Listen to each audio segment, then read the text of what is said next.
ಅತ್ಯಂತ ಸಂತೋಷದಿಂದ ಉದ್ಘಾಟನೆ ಮಾಡಿದ್ದೇನೆ. ಸರ್, ಈಗ ಸಬ್ಸಿಡಿ ಮತ್ತು ಥಿಯೇಟ್ರ್ ಸಮಸ್ಯೆ ಅದೆಲ್ಲದ್ರ ಬಗ್ಗೆ ನಿಮ್ಮ ಹತ್ರ ಮಾತಾಡ್ತೀವಿ ಅನ್ನೋಂಥ ಮನವರಿಕೆ ಮಾಡಿದ್ದಾರೆ.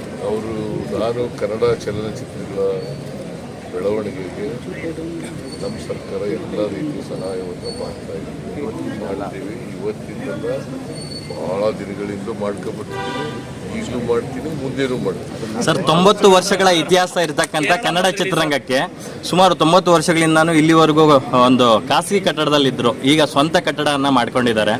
ನಾನು ಕಟ್ಟಡ ಸಮಿತಿ ಅಧ್ಯಕ್ಷರಾದಂಥ ಸಾರಾ ಗೋವಿಂದ್ ಅವ್ರನ್ನ ಆಗಲೇ ಮಾತಾಡಿಸ್ತಾ ಇದ್ದೆ. ವಾರ್ತಾ ಇಲಾಖೆಯಿಂದ ಆಗಲಿ ಅಥವಾ ಏನು ಚಲನಚಿತ್ರ ಅಕಾಡೆಮಿಯಿಂದ ಆದರೆ ಏನಾದರೂ ಆರ್ಥಿಕ ಸಹಾಯ ಮಾಡಿದ್ದಾರೆ ಕಟ್ಟಡ ಇದಕ್ಕೆ ಅಂತಕ್ಕಂಥ ಕೇಳೇ ಇರಲಿಲ್ಲ, ಅವರೇ ಮಾಡ್ತಾರೆ. ಬಟ್ ಸರ್ಕಾರದಿಂದ ಸಹಾಯ ಮಾಡಿ ಗೋವಿಂದ್ ಹೇಳಿದ್ದಾರೆ. ಬಟ್ ಇದಕ್ಕಿಂತ ಮುಂಚಿತವಾಗಿ ಕೊಡಿ ಅಂತ ಕೇಳಿರಲಿಲ್ಲ, ಹೇಳಿದ್ರು ಆರ್ಥಿಕ ಸಹಾಯ ಮಾಡಿದ್ದಾರೆ. ಬಟ್ ಸರ್ಕಾರದಿಂದ ಆರ್ಥಿಕ ಸಹಾಯ ಮಾಡೇ ಮಾಡಿ. ಸರ್ಕಾರಿ ಸರ್ OTT ವೇದಿಕೆ ಸೃಷ್ಟಿ ಮಾಡಬೇಕು ಅಂತ ಬಹಳ ವರ್ಷಕ್ಕೆ ಹೋಗಿದೆ. ಅದೇನಾಗುತ್ತೆ ಸರ್ OTT ವೇದಿಕೆ ಕನ್ನಡದಲ್ಲಿ ಸರ್ಕಾರದಿಂದ? ಸರ್, ಫಿಲ್ಮ್ ನಾನು ಅದನ್ನು ಪರಿಶೀಲನೆ ಮಾಡಿ ಕ್ರಮ ತಗೋತೀನಿ. ಒಟ್ಟಿಗೆ ಕನ್ನಡ ಭಾಷೆಯ ಚಿತ್ರಗಳಿಗೆ ನಮ್ಮ ಸರ್ಕಾರ ಎಲ್ಲ ರೀತಿಯ ಪ್ರೋತ್ಸಾಹವನ್ನು ಕೊಡುತ್ತದೆ, ಎಲ್ಲ ರೀತಿಯ ಆರ್ಥಿಕ ಸಹಾಯವನ್ನು ಮಾಡ್ತದೆ.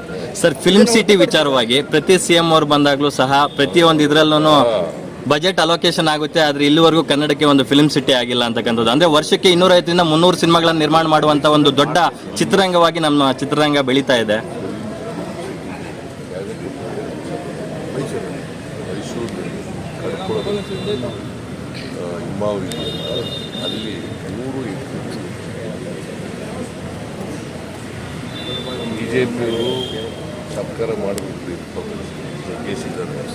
ಅವ್ರೇನು ಮಾಡಲಿ. ಯಾಕಂತಂದರೆ ಇದು ಪ್ರೈವೇಟ್ ಮತ್ತು PPP ಮಾಡೆಲ್ನಲ್ಲಿ ಮಾಡಬೇಕು ಅಂತ ಖಾಸಗಿ ಇರ್ತಕ್ಕಂಥದ್ದು. ಖಾಸಗಿಯವರು ಸರ್ಕಾರ ಎರಡೂ ಸೇರಿಸಿ ಮಾಡಬೇಕು. ನಾವು 100 ಎಕರೆಗೂ ಹೆಚ್ಚು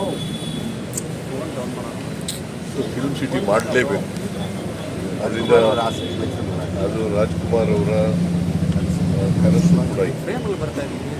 ಕರ್ನಾಟಕದಲ್ಲಿ ಒಂದು ಫಿಲ್ಮ್ ಸಿಟಿ ಇದೆ, ಹೈದರಾಬಾದ್ನಲ್ಲಿದೆ, ತೆಲಂಗಾಣದಲ್ಲಿ, ನಮ್ಮಲ್ಲಿ ಫಿಲ್ಮ್ ಸಿಟಿ ಇದೆ.